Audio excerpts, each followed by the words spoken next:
Chhindwara Lok Sabha seat पर प्रथम चरण में चुनाव संपन्न होने के बाद अब नकुलनाथ कांग्रेस के कैंपेन से आउट हो गए हैं। आप सोच रहे होंगे कि हम ऐसा क्यों बोल रहे हैं, तो ये भी आपको बताते हैं। दरअसल एमपी की 29 लोकसभा सीटों में से पहले चरण में 6 सीटों पर वोटिंग संपन्न हो चुकी है, जिसमें छिंदवाड़ा लोकसभा सीट भी शामिल थी।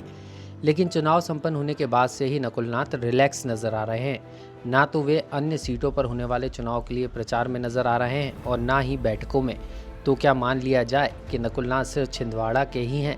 क्या उनका कोई दायित्व पार्टी के लिए नहीं बनता? हालांकि उनके पिता कमलनाथ जरूर इलेक्शन कैंपेनिंग करते दिख रहे हैं, लेकिन नकुलनाथ तो जैसे चुनाव कैंपेन से आउट ही हो गए हैं। राजनीतिक गलियारों में चर्चा है कि नकुलनाथ पार्टी से नाराज चल रहे हैं क्योंकि उन्हें स्टार प्रचारक कैंपेनर की सूची में नहीं रखा गया। तो वहीं दूसरी तरफ इसे कांग्रेस की गुटिये राजनीति से भी जोड़कर देखा जा रहा है। राजनीतिक विश्लेषक और वरिष्ठ पत्रकार अभिलाष कांडेकर ने बताया कि नकुलनाथ का वैसे कोई ज्यादा प्रभाव प्रदेश में नहीं है, वे पहली बार के सांसद हैं।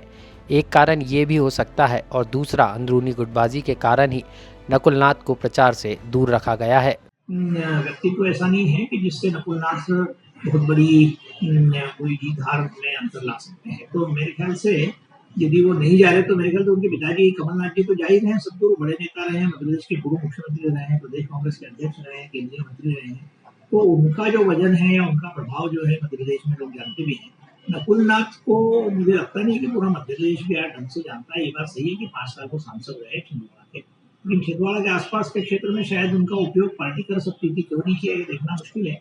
तो मुझे लगता है कि अभी भी जीतू पटवारी या इन सब लोगों का जो आपस में लड़ाइयाँ चल रही है, बाकी सारी चीजें चल रही है, उसके चलते हो सकता है कि नकुलनाथ को प्रचार के लिए पार्टी ही नहीं भेज रही है। गौरतलब है कि विधानसभा चुनाव 2023 में नकुलनाथ को स्टार कैंपेनर की सूची में कांग्रेस ने शामिल किया था। उस समय नकुलनाथ के पिता यानी कमलनाथ पीसीसी चीफ की जिम्मेदारी संभाल रहे थे।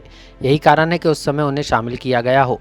लेकिन फिलहाल कांग्रेस में सब बदला हुआ है, कमान जीतू पटवारी के हाथों में है। लेकिन युवाओं को आगे बढ़ाने की बात कहने वाली प्रदेश की एकमात्र सीट से युवा सांसद नकुलनाथ को क्यों कांग्रेस की यंग ब्रिगेड ने इलेक्शन कैंपेन से दूर रखा है, ये बड़ा सवाल है। लोकमत के लिए भोपाल से आकाश सेन की रिपोर्ट।